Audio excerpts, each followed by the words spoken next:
Um, okay, so we heard Irene talk about ICS and how specifically they operate, and we'll be talking later with Irene here. But what I want to do is talk about how to create a trust that can adjust to changing circumstances. A lot of this with a real focus on using one of these agencies here that we're working with to really help guide this, to add that little extra care management component here. Let's go back to Kathy, okay, here, and we're going to talk about Kathy. And during the break, we had a little discussion with a lot of the folks here about their practices and all that. And what we have is a number of attorneys and fiduciaries in the room from all over the state of California, mostly with a focus in this area, but also that serve other areas outside of this. One of the things I like to talk about is planning. Now, I hope my clients are not watching this, but all too much, this has been my criticism of the estate planning industry here, is that a lot of people are equating planning with creating a document, okay? And so, for instance, I myself, as Steve Dale, the Dale Law Firm here, the concept that somehow you can go to the attorney's office and create a document that's going to protect your loved one for the rest of their life because the Dale Law Firm produced that document, we want you to believe that, but it's actually not true, okay? Because that's just absurd. A document is not going to protect a person with a disability. What the document is going to do is it's going to lay out a process. It's going to lay out interactions between different players about how to fulfill that job. No single person that I know is able to supply all of these needs. And as we're going to talk about, it really does take a team to be able to do that. And planning for a person with a disability shouldn't be just on preservation of benefits. Think of the special needs trust. This is how I like to describe this, as a private social service system that coordinates the activities. In this case, we're going to come right back to Kathy here to focus on Kathy's quality of life. That's what the trust should do, is it should be able to empower the different players that are going to be involved in providing for Kathy's needs here. So if we go back to this here, go back to our challenge that we have Kathy, who is otherwise healthy, who's going to need probably some level of assistance for the rest of her life, although how do we know, right? It may very well be. A lot of our beneficiaries will exceed our expectations one way or the other.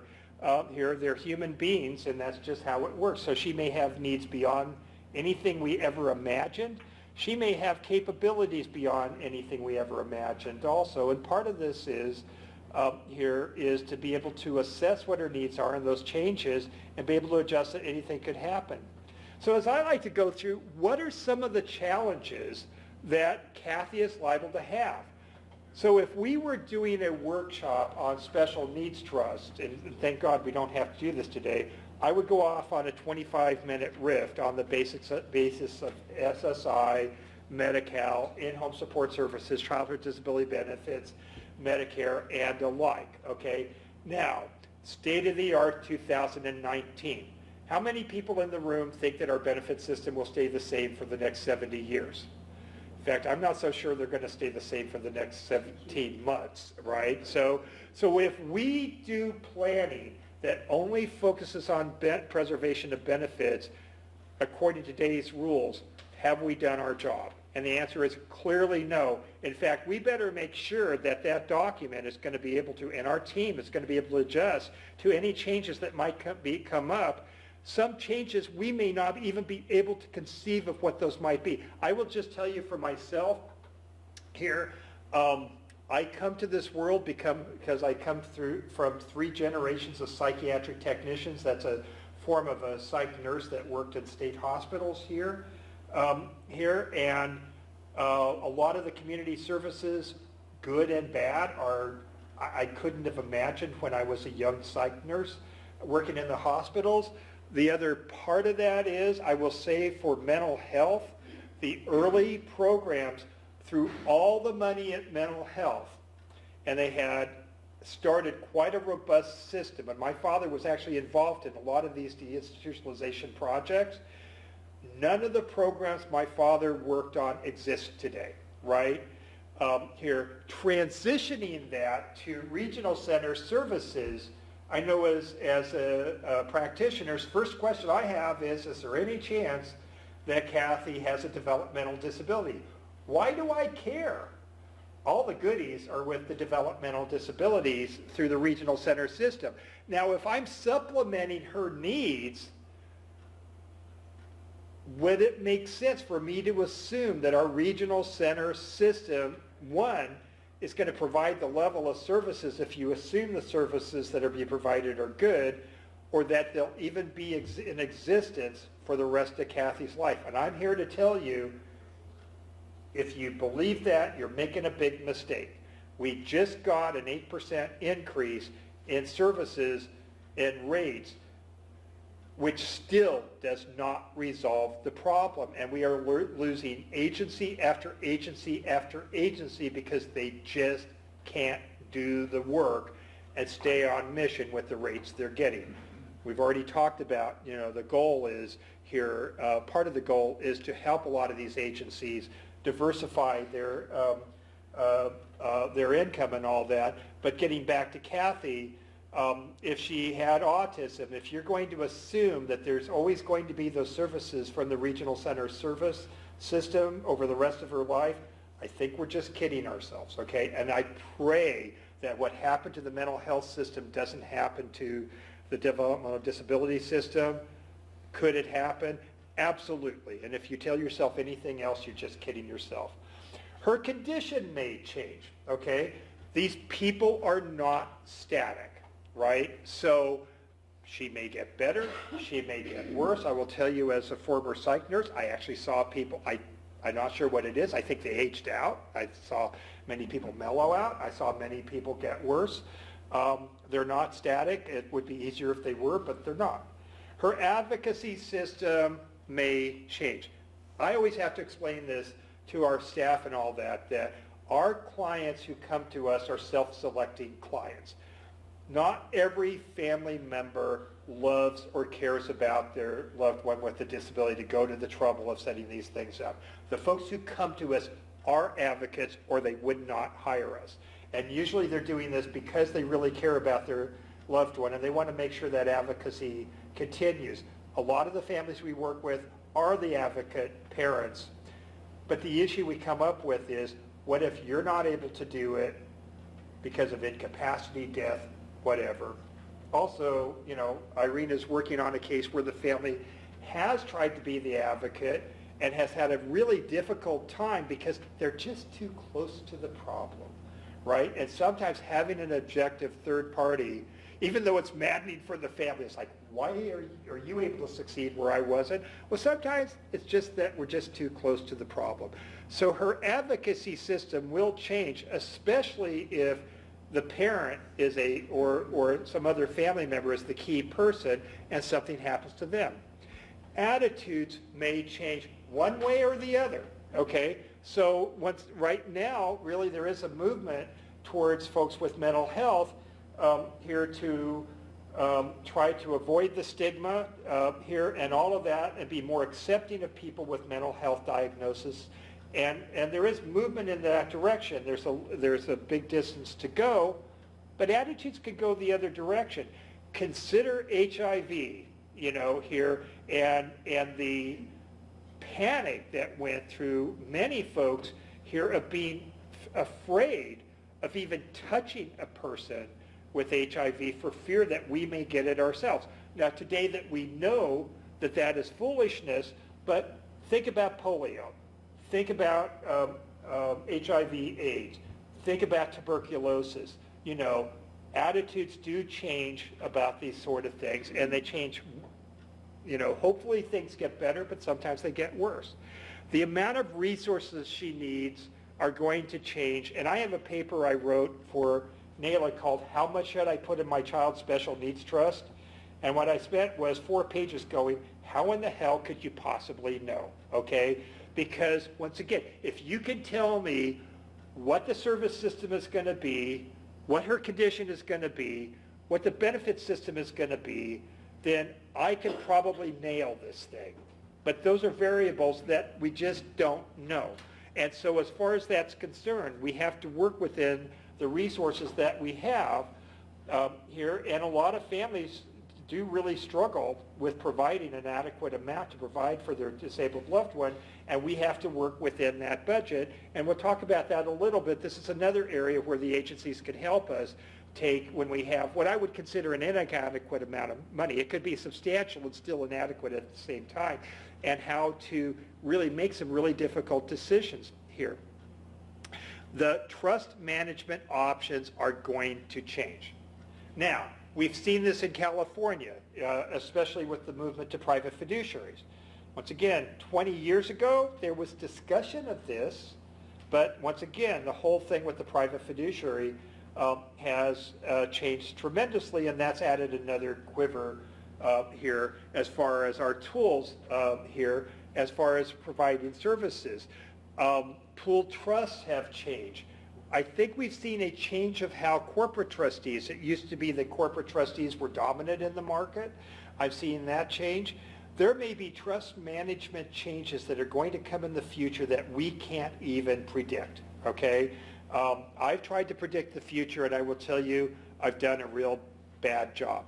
I just take a pessimistic view, and it always works for me, okay? But it doesn't mean that that's always going to be that way. Pat, you have a thought or a comment? One quick thing about when benefit laws will change. So I just wanted to make a point about one big change that's happening that happened in early June, which is for the first time in over 40 years, SSI recipients are now eligible to apply for food stamps, which is pretty shocking. And what I'm really concerned about, though, is for the people here and the people who have special needs trusts, is the food stamps agencies have no clue what to do about special needs trusts, able accounts, or anything that is different than just the standard SSI money coming in. You can, go in and apply. There's a huge push to apply for food stamps. I've talked to the people who are running the push, particularly here in Marin County. They do not have a clue about anything that is unusual. And everybody sitting here is sitting here because they have unusual in their back pocket. That's everything they're doing is unusual.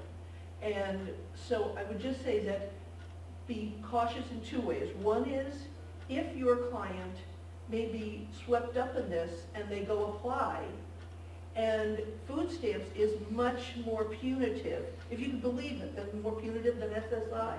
It's more punitive than SSI if you misreport something or fail to report something properly.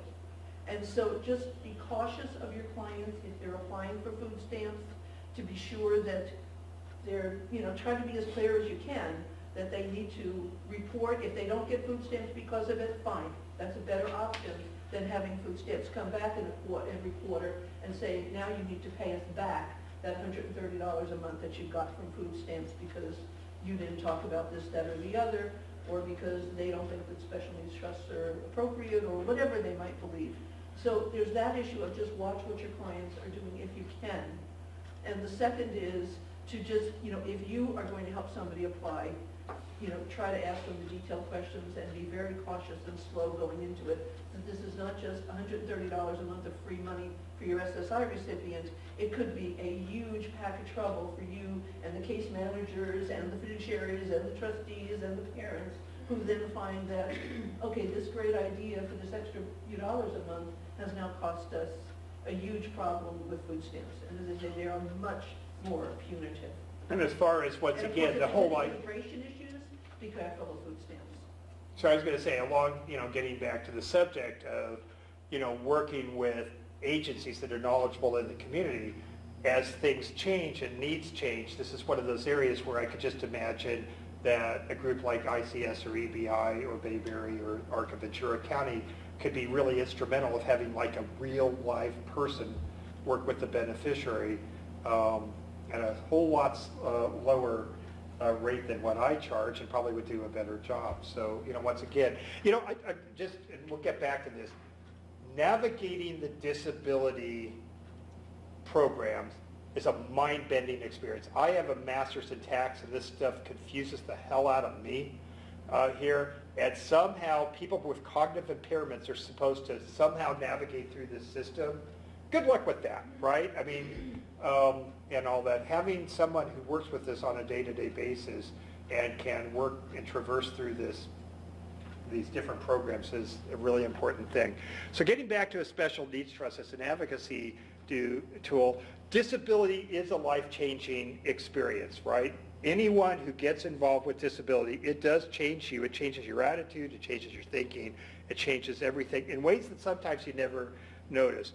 Part of the experience of caring for a person with a disability is being that advocate and securing resources. So, part of this here for us as attorneys, a lot of this is working with families, working through those different transition periods here, and we'll find that oftentimes that a lot of the clients we work with, a lot of the parents are those advocate parents here, and it's not something that you pick up intuitively, it's something that you learn over time here. In all too many cases, that level of care is not intuitive, and I know with a lot of families I work with, I kind of go through something where, like, do you remember who you were before you had a child with a disability? And you may not realize it, but it has changed your life in ways you don't even recognize. And to expect somehow that a family member is going to pick up where you left off after spending 20, 30, 40 years of learning the system, that's just absurd. I mean, a lot of this, we need a guide and somebody that can actually work with us here. By necessity, family members can be quite adept at navigating this disability system and the benefit system as well.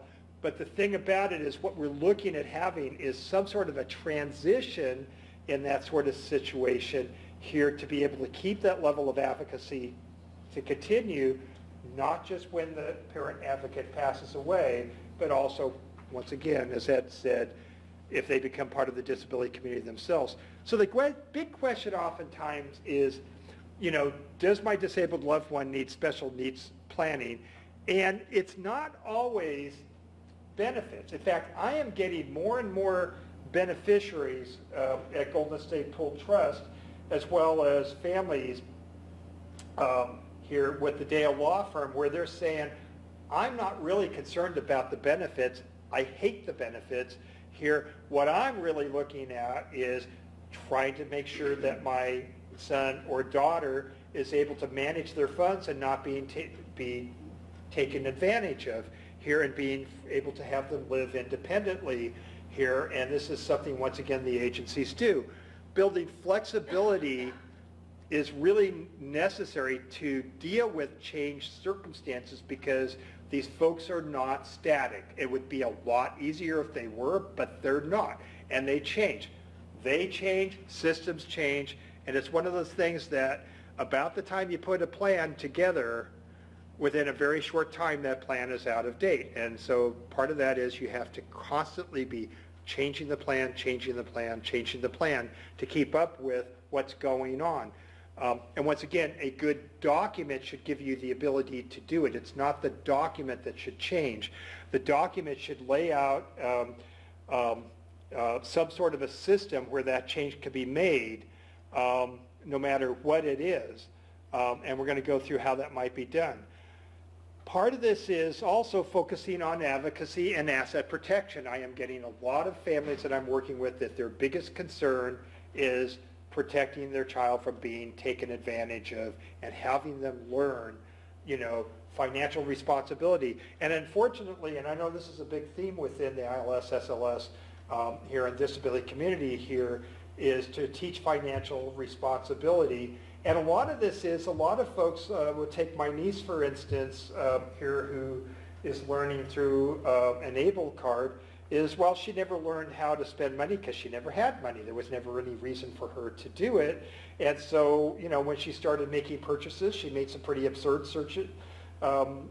purchases. Is she capable of making rational decisions? Well, I think with training and, actually doing it, she will. A lot of these folks are capable of a lot more than we give them credit for here. Also, if on top of that, keeping qualified for SSI, Medi-Cal, Medicaid related programs help us get to where we want to be, that's when benefits become relevant.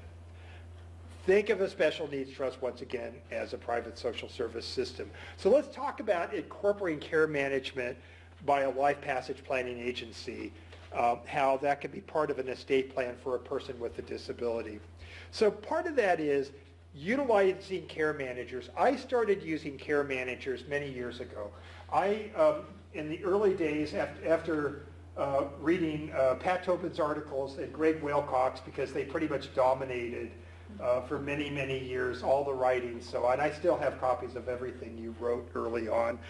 After that, you go, well, I know everything I need to know about doing special needs trusts. There were some things you didn't cover, Pat, here, so we had to learn the hard way. So the first thing was to get my hands on a copy of a trust. Everything. People come to me. Well, there you go. So part of it is, when I got my first document, it said, well, who's going to be the trustee? And I would ask the client, well, who would you like to be the trustee? They'd go, well, let's see, Uncle Bob, my sister, and the neighbor down the street. They seem like nice people. Works for me, okay? Well, that worked out just fine until some of my trusts started to mature, and then I discovered that maybe Uncle Bob really isn't in a position to grapple with our regional center system and provide the right kind of advocacy we need and all that. Then I discovered this group of people called care managers. And I just want to mention this. This program will work very fine with traditional care management agencies. And there's some care management agencies we're starting to work with who are looking at partnering with the life passage planning program. So this isn't to replace them. This is to enhance them. Here, but I would hire care managers. Now, the main work, the main bread and butter that care managers do, and their market is dealing with seniors, okay?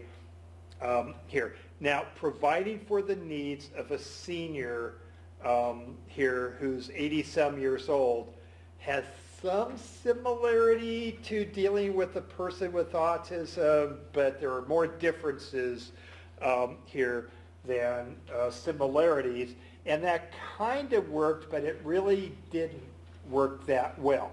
And there's a lot of cases, and I'll give you some examples of where we're starting to tie care managers in with the life passage planning agencies. So we started working with traditional care managers, and there's some wonderful care managers that we've worked with great results here. But the other thing is they tend to charge at least twice what these agencies are doing here. But what I have learned is that by having a relevant care manager on board who can assist the needs of the beneficiary and develop a distribution plan, which we'll be talking about, that is updated periodically, can allow the trustee, the advisory committee, or a trust protector to start making some common sense decisions, okay? And so this care management element here, however it's applied, here can be really important. Now, another couple of cases real quick just to go through this about liability for trustees here who really don't know what the beneficiary needs. This is one of the most favorite cases we have. This is the matter of J.P. Morgan Chase Bank. This is a case of, and if you ever get a chance to read this opinion, this judge was on her way out. Oh my goodness, did she wrote a wonderful, scathing holding in this case. But basically what happened is they were holding $4 million here, and after 5 years of administration, they did one thing really well.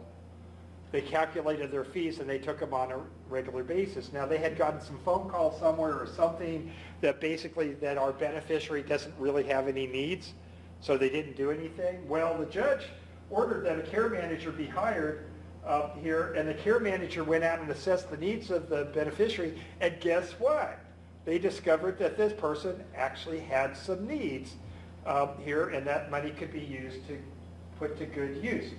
This is an example of where maybe there was a fair amount of money, but they should have utilized it, or they should have, and even in this case, let's say on that rare occasion you have somebody, because I do have some beneficiaries where try as we might, we just can't figure out, they're getting everything they need. Well, even having a care manager go out and do an assessment and say, I met with Bob and Bob has everything he needs and I just can't come up with something, that is a very valuable piece of paper here, that maybe Morgan Chase Bank would have liked to have it in their file.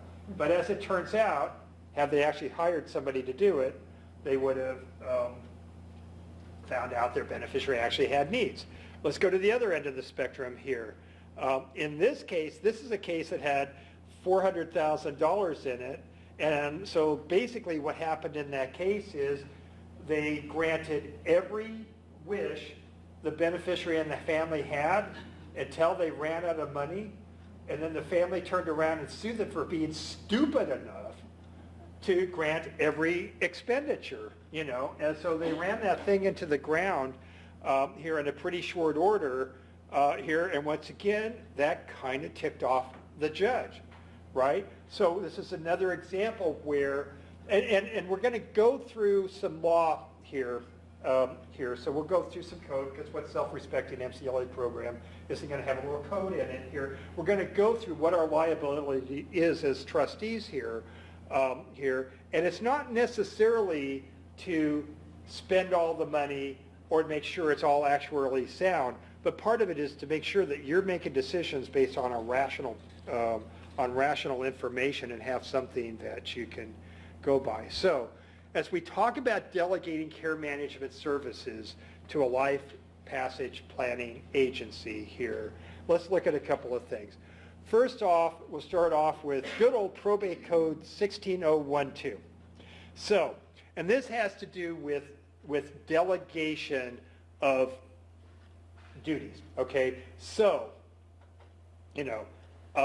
part of this is a trustee has a duty not to delegate to others to perform acts that they can reasonably be required to perform or perform, and they can't, and you can't transfer everything to somebody else, okay? So you're not supposed to delegate just anything.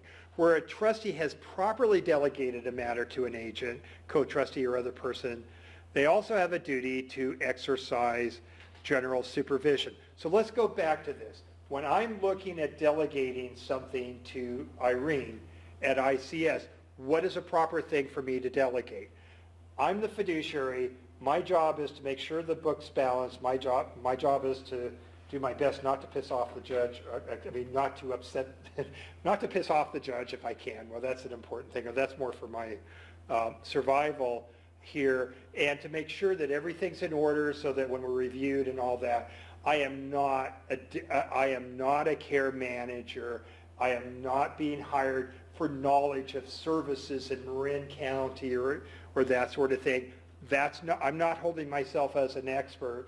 And you as fiduciaries, I haven't seen a fiduciary yet, and I would suggest that you not do this, who says that the reason you should hire me is because I know every service in my community here. If you do, then you have a duty not to delegate this. But you are able to delegate things that, go beyond what you're really hired and able to do. So in this case, we're always looking at when do we have a need for a beneficiary where the beneficiary could really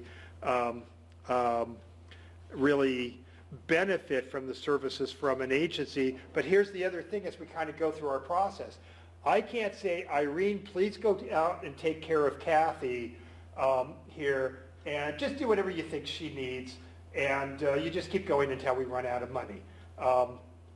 It's saying that I've got to have some sort of general oversight about what they're doing, and I have to identify what it is I'm engaging them to do. So we're going to talk a little bit about process.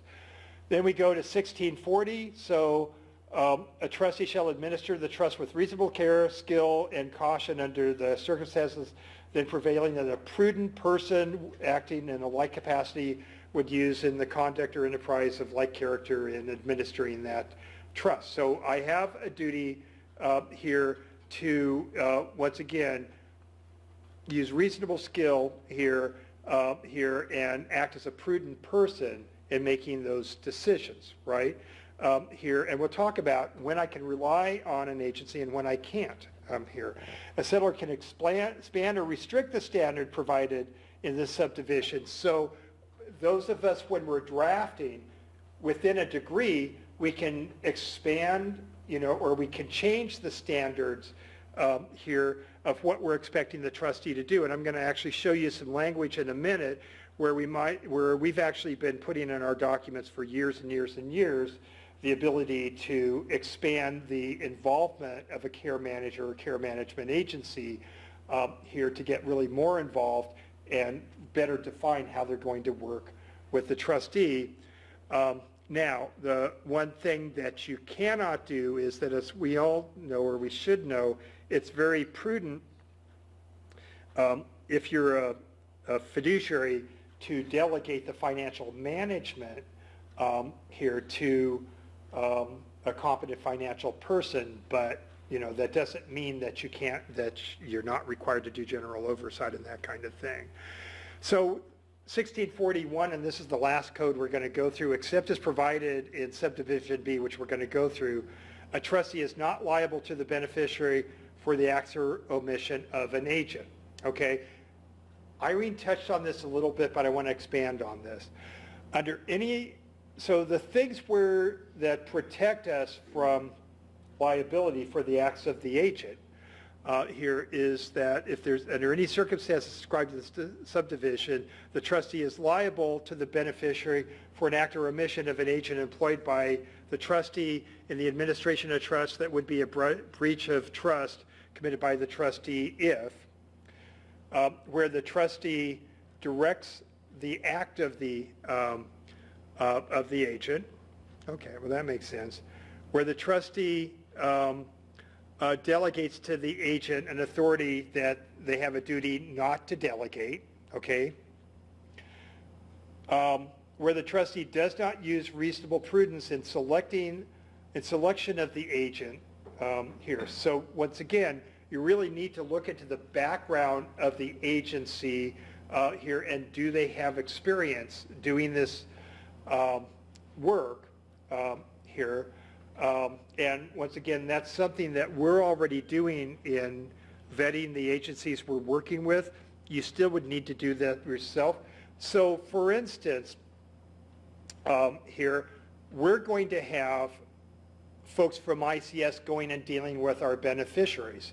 And I don't know how well it'll pick up Irene out there, but for instance, they have already done background checks on all of the staff that are going to see our folks, right? So they have, they've gone through licensing, they've gone through all sorts of different things through the state of California already, once again vetting them as a group that's able to do this work. So once again, part of this is to know who you're delegating to, and is this something that a prudent trustee would do? The other part of this is, okay, so I hire an agency that has experience doing this. I hire an agency to see my beneficiary who's done all the background checks and gets all the education and that kind of thing. Can I just turn it over to them and never open that file again? And the answer is absolutely not. Okay, so with that, you need to periodically review the agency's overall performance when it comes down to your beneficiary. So I can't just say, Irene, go out and take care of my guy here and tell me if you have any problems, and if I can help you, just let me know. That doesn't work like that. I got to say, Irene, we have a beneficiary with needs. I need you to go out and assess what their needs are. We need with that, we need to come to an agreement about what I'm hiring you to do prudently. And then in our case here, since we're governed by a board, Mary is the executive director and myself here and the rest of the team, we need to go through and review what they actually did here and perform that general oversight. Okay? So part of this, I want to introduce here a couple of management models as we chug through this that we've been doing for some time here, and just go through kind of a process I go through really quickly about, with the trustee, what's expected with the trustee. When I'm doing programs for families, I always do this segment called the Quest for the Ideal Trustee to kind of make this point here. So imagine, some of you don't have to imagine this, imagine you're a family member attending a program on planning. So probably what I would have told you is selection of the trustee and the trustee management team and system is going to be the most important part of planning as we work on setting up the trust for your loved one with a disability. So what are the things we want that trustee to do, keeping in mind that your trustee has sole and absolute discretion over all distributions. And I actually, as trustee, can refuse to make any distributions whatsoever, and the document says I can. Well, of course that's not what the families want, but by law, that's the power I have to have. So we're going to want to make sure that that trustee is going to be able to use his or her discretion in the best interest of the person with the disability. We're going to want to make sure that we can understand and keep up with benefits and changes in the law. And, once again, as Pat was illustrating, just this new thing with food stamps, and all that. It's a new game for us, and just keeping up with that is a little bit on the daunting. You would think this would be simple, but it's not. Somebody who can invest and conform to all statutory fiduciary requirements. I think as those of us fiduciaries, we pretty much understand that. Somebody who understands taxes, somebody who's going to keep perfect books. Bookkeeping is becoming more and more important. I would tell you, if you want to rip into the heart of a parent of a disabled child, just talk about the possibility of their loved ones being abused. I will tell you, as a former state hospital worker, and it's not that I am in favor of reopening up the institutions, their time has come and gone here, but to think that merely moving into the community is going to make you safer than in the institution is absurd. I think there's a lot of cases where you're safer in the institution than you are in the community. That doesn't mean that we should lock everybody up in institutions here, but the thing about it is that many of these folks need lifelong advocacy here, and somebody who can detect situations where things are going awry. And I will tell you, for a lot of families we deal with, just knowing that someone who is knowledgeable, who can pick up behavioral changes when things come up where something's wrong, is huge. That alone, a lot of our families will do this. Somebody who's knowledgeable about the services in the community. It's not just as identifying it's a need, it's working on how do you fulfill that need. And fulfilling that need really is not only knowing what is possible, but having relationships with the different agencies and knowing when opportunities come up. Here's the part that comes up all the time is you got to be immortal. You go back to Kathy, you got to outlive Kathy. Now, I'm 67 years old, which I know you guys would find shocking here. Odds are, if I were chosen as Kathy's trustee, I don't think I'm going to be serving as trustee 70 years from now. In fact, even if that's possible, I hope not here. So what I try to get across to families is there's no such thing as the ideal trustee, not the least of which is we're not immortal. And even if you go to banks, we used to look at banks as, well, the banks are always going to be here. Geez, I used to use H.E. Edwards. They will always be here. They were around for 160 years. Whoops, they're gone, right? Could that happen to Wells Fargo? Could that happen to Bank of America? Time will tell. So here's kind of the concept as we get into one or two of the models and then get back to how the care management works into this. Without going through this, if you just kind of take that list, and what I'm going for is a checks and balance system. And so if you take that list and kind of divide it up in different spheres, and how you do that almost doesn't matter.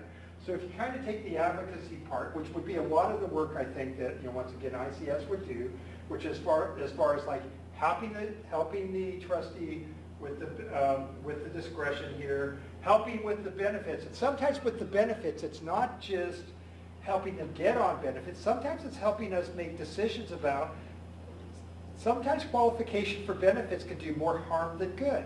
There's a lot of times where maybe just giving up the darn benefits will resolve a lot of problems. There's times when that's unthinkable. Getting assistance with that can really help.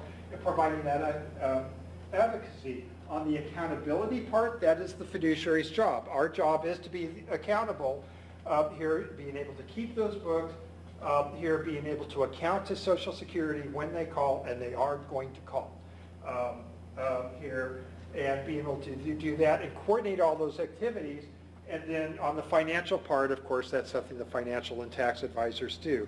So one of the things that we try to cover, and one of the things I want to illustrate is different models for managing trust. Now, a lot of these models here are models that we use, and for those of you that use the Wealth Counsel or Elder Counsel systems, a lot of this is language that comes straight out of those systems here, and I'll also share some language with you as we go through this. So the first model we're going to talk about here, and I'm going to combine a couple of these here, is that is using a trustee here with an advisory committee or a trust protector. So because of time, I'm going to combine a couple of these things together. So in this case, we might have the trustee, and the trustee could be a private professional fiduciary, it could be a corporate trustee, it could be a pooled trust, and we'll cover a little bit more about pooled trust in a bit, could be a family member. With this, we might be looking at an advisory committee or a trust protector who's going to provide oversight here and guidance to the trustee. The basic difference between an advisory committee and a trust protector is that the advisory committee will tend to be a group of people, and they'll tend to be more involved in the process here, whereas a trust protector is normally a single person. I have seen it as two people. Almost always it's a single person, and a lot of times we're going to limit their work to hiring and firing. Now, at the break, we had a fiduciary who was saying that she's had a number of situations where working with the advisory committee has been a nightmare. The word is nightmare here. And of course, I don't know all the situations here, but I know that we were having troubles with advisory committees, and I don't know if this would totally resolve the situation. But a lot of times that advisory committees are tossed into trusts, and they're actually not really told what they're supposed to do, when they're supposed to do it, when, who's in charge, and that sort of thing. And I've seen in those situations that because of that, you'll either have an advisory committee that would do absolutely nothing, or even worse for the fiduciary, they think that they need to be involved in every single distribution, every single decision. And once again, we try to make it clear that that's not what they're to do. If you have a situation where the advisory committee feels that they have to be involved in every single decision, why don't we just make them co-trustees, right? And I know very few fiduciaries that will put up with that very long at all. So once again, I don't know if that's the total answer here, but with this, one of the concepts or the ideas of using the advisory committee or the trust protector, especially when we're using a professional, is it does give us some sort of a checks and balance here. And I know a number of the fiduciaries and corporate trustees I work with here have actually never been removed. And because the work of the advisory committee is so well defined, rarely do I hear that there's a problem. So I think part of it is, and that doesn't mean that you couldn't have everything done correctly and still have somebody who really gets overly involved in what they're asked to do. Because an advisory committee or a trust protector is there to give oversight. It's not their job to be little co-trustees. Here, the difference between that and a trust protector, once again, is we normally limit the involvement with the trust protector. And because I do a lot of work for mental health clients, oftentimes, especially as we talk about, putting together distribution plans and that kind of thing, sometimes we want that checks and balance person to be way backed off here because, the issue we have sometimes a lot of times with folks with mental health issues is they'll just hound whoever they feel is the decision maker until they bend, right? And believe me, as a trustee, we've got some of those folks, and sometimes it's really difficult. to deal with. And so there's a lot of cases where even with the advisory committee, you're probably better off with a trust protector who's very limited to hiring and firing, and that's it. Here, and go with that. With either of these models here, we often, and I'm going to show you some language in a bit, will incorporate either mandatorily or optionally the use of a care manager or a care management agency. Okay? So, and I'm going to skip the part about the trust protector. Now, the other thing I'm going to mention, because, well, I am the trustee of a pooled trust, is how about the pooled trust here? And what I'm going to talk to you about is a little bit going beyond the norm, because the normal uses we're going to see as a pooled trust is doing your planning through a joinder agreement here. So normally if you use a pooled trust in its traditional sense here, it's through a joinder agreement rather than through an individual document. And I'm going to suggest to you that in a lot of cases, with some exceptions, that's really poor planning, and the problem with planning with a joinder agreement versus having an individual document. Now, as the trustee of a pooled trust, I'm not saying you shouldn't use a pooled trust.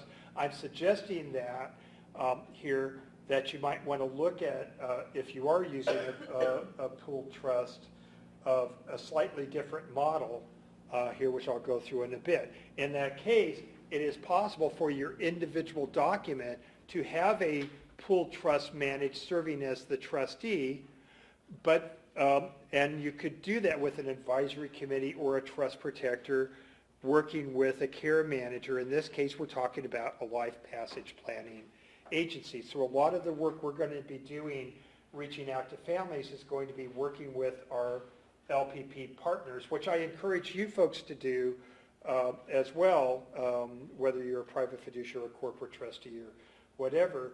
We're going to be doing that, talking about here the importance of having a good care management component here, but also having the ability to have what I call mobility, which is the ability to fire the Golden State Pooled Trust if for some reason you don't feel that the pooled trust is doing an exemplary job, or as we're going to see, maybe a service will come up someday that would do a better job.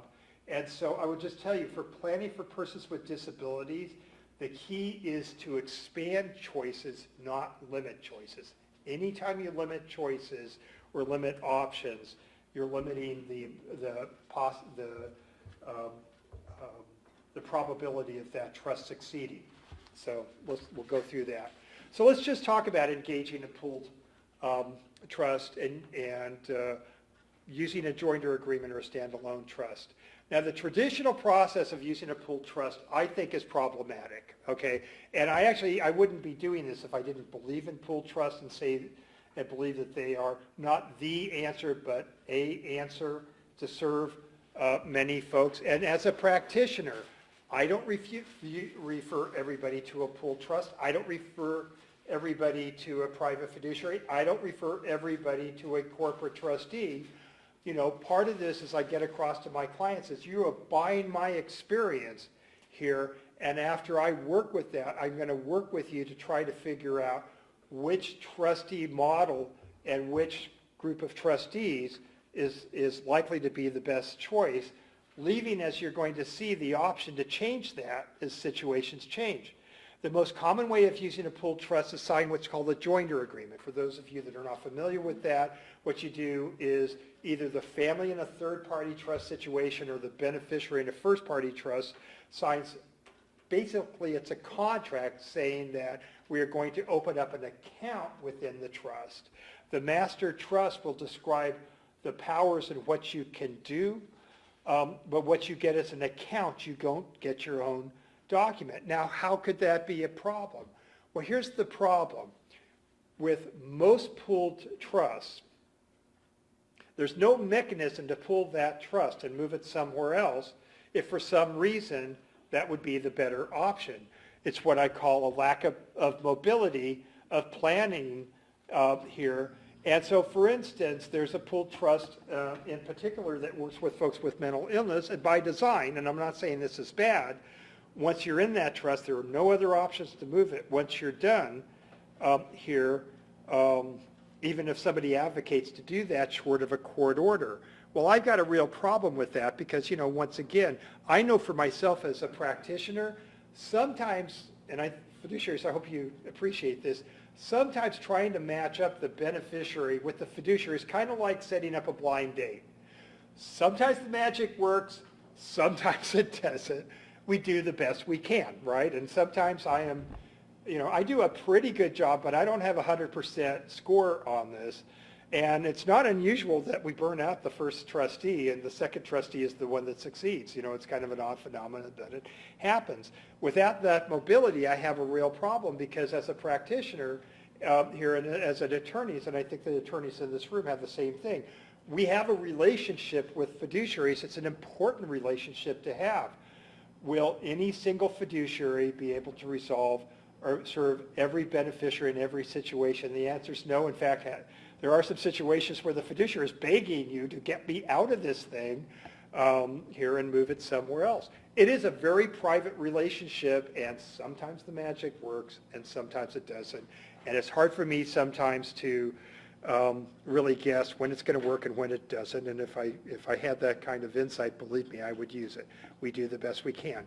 The basic thing is that, oh, and the other thing to mention is in the POMS, the Program Operation Manual System, which sets the policy for folks on SSI. The POMS indicates that for a first-party trust, if you do your planning through a joinder agreement, your only option is to move it to another pooled trust. To me, anything that limits options is a problem here. So with that, really mobility is something not only the attorney should insist on, but I think in a lot of cases, I think that's something the fiduciary needs to insist on too. You need to plan on how are you going to get into this thing. You also need to plan on how am I going to get out of this thing. And there are some cases where you may take these things in good faith, but we need to have a mechanism where if it's not working, we need to move it. I have to tell you, in most cases, when it's time to remove a trustee, the trustee is more than happy to give this thing up. I have very few trustees who fight to retain that client when you have somebody who's unhappy working with you. Many pooled trusts have no mechanism to allow the movement of the trust from one pooled trust to another, which is problematic. Some pooled trusts have liberal policies that allow beneficiaries and families to move their accounts. Some by design don't. I would suggest to you that when you're working with a pooled trust, especially when you're doing third-party planning, ask them what are their policies about moving these accounts. And I'm going to suggest that the model I'm about to show you, about half of the pooled trusts I know will actually work with individual trusts that have this language we're going to talk about. So now this is the difficult thing for the folks in the room because we had a little technical problem. So for those of you that are looking at the screen who can see this, that means you're watching at home. If you can see it on the screen here in the audience, it means you're hallucinating. Okay, so but Irene can work with us and find you some help. Yeah, there we go. So what this document says without just the meat of it here is this language says, and this is language we use all the time. So let's say you decide that I want the Leaky Lagoon Pooled Trust, of which there is no such thing, here to be the trustee of my loved one's special needs trust upon my death or incapacity. So and here's the other issue that comes up. I get a lot of clients who they absolutely want the top trustee in their community for their 17-year-old child. Now, if this person is 40 years old and in good health, what are the odds that you're going to actually service the trustee? You know, it's not going to be you, it's going to be somebody else, right? So even with that, naming a trustee, we go back to this, the ideal trustee would be somebody who's immortal, who we can be sure you'll be around for 70 years, but I'm not sure anybody in this room will be around, 60 or 70 years from now, which would be amazing if you are. So what it says is upon becoming irrevocable here, the Leaky Lagoon Trust or a corporate trustee, private professional fiduciary, or pooled trust, experience in administration of special needs trusts shall be selected by our either advisory committee or a trust protector. Really, the first thing the advisory committee or the trust protector does is either confirm the fiduciary or find somebody else, okay, along that line. And it could be that maybe you took those kind of cases 20 years ago, but you don't take those cases now. Once again, to expect that the fiduciary is going to be static is just not that way. I found a lot of fiduciaries who initially would take anything and anybody, and then maybe I have a number of fiduciaries who only want to work with mental health clients, who only want to work with people with IDD, you know, or we get more and more folks who say, I never want another special needs trust as long as I live. We get those folks too. So mobility is important.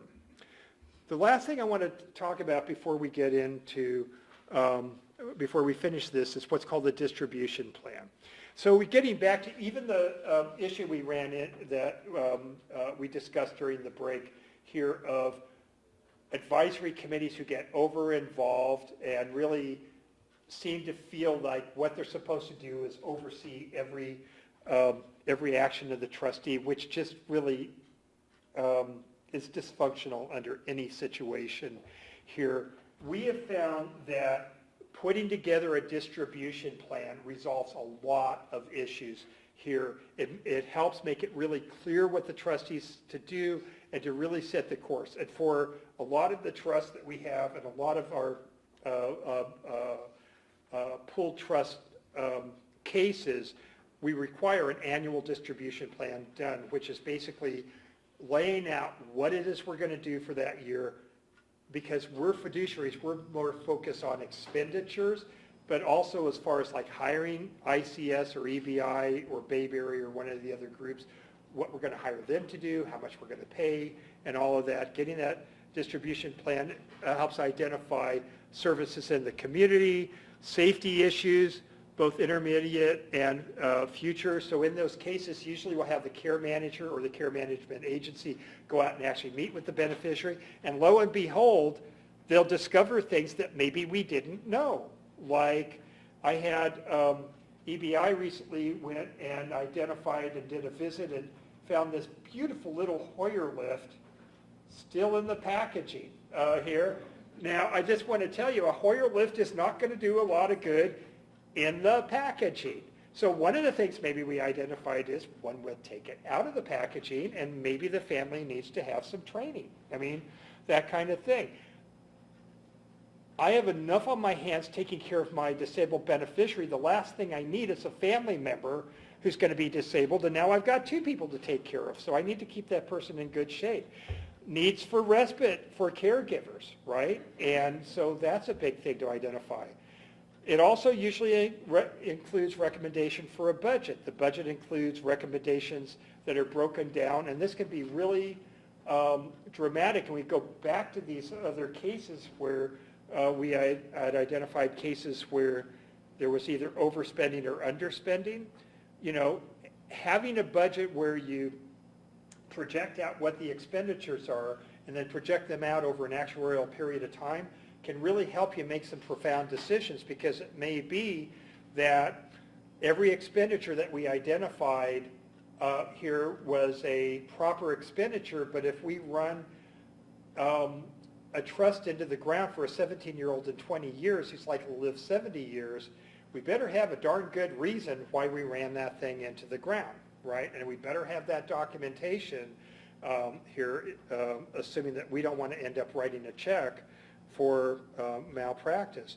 The budget is accompanied by a projection of how the trust will perform over time with conservative investment returns. So what we've been doing, both with the Golden State Pooled Trust, but also with our beneficiaries of individual trusts, is basically to require a distribution plan done, and that is the primary focus of the advisory committee. They meet once a year here. That's what they focus on. And normally you're talking 2 to 3 hours. If we're talking 2 to 3 days, something's wrong, okay?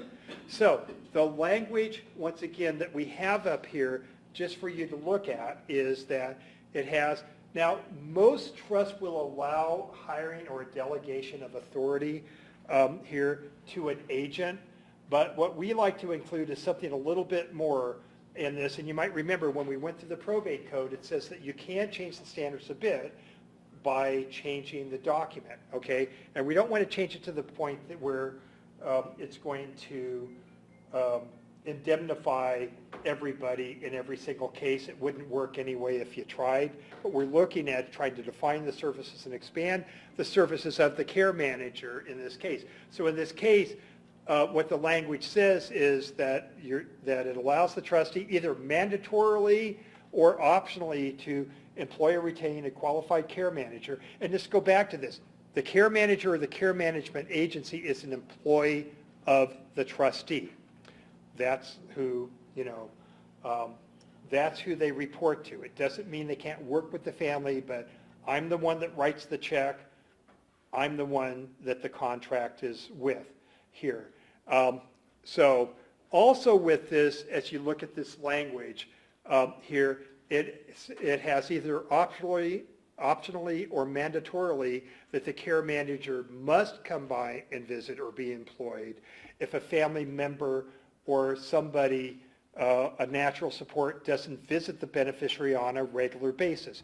You may have a sister who visits their loved one on a regular basis and then moves away. I will just tell you, as an advocate who's focused on abuse of persons with disabilities, having somebody in their life that checks on them, works with them, knows them on a regular basis is the single greatest tool to prevent and identify abuse than anything else. It is the lost and forgotten where you know that nobody's going to check on them, where that bed doesn't get changed on a regular basis.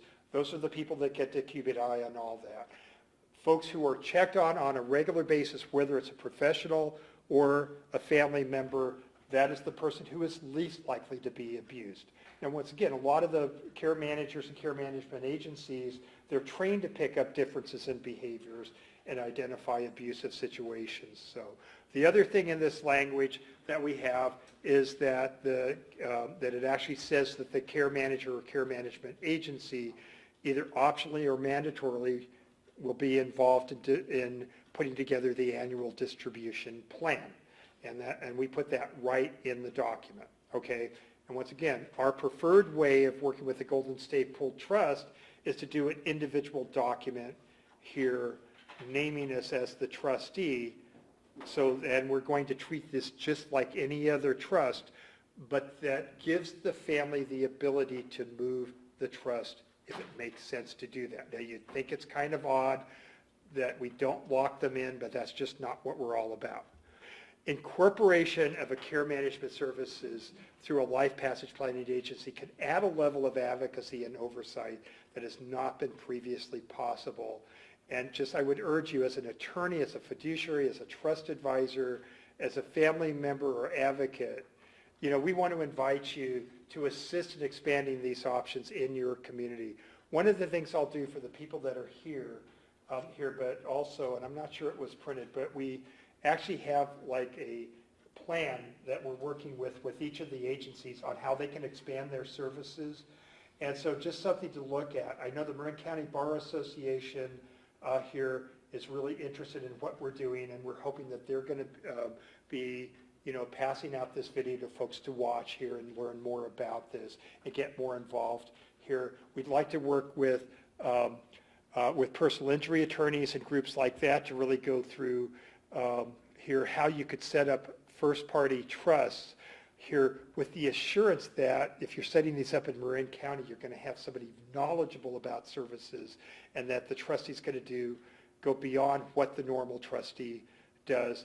We're looking at working with different disability organizations once again, and we've done some already here with NAMI, and we'll continue doing that. And part of what we're inviting you to do is to partner with ICS here to help basically spread the word about how adding a care management component to their trust and working with the attorney and working with the fiduciary, how you can put together a team here that can go well beyond what the normal trust can do here in all the different ways of doing that. So part of this is is we're taking programs that are already in existence, putting them together in a somewhat different way.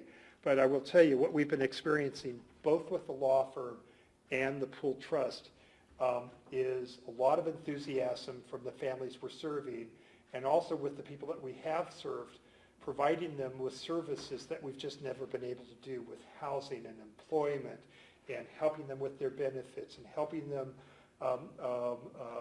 being able to get their records together and that kind of thing. It's been, for us, it's been very profound and has really opened the door.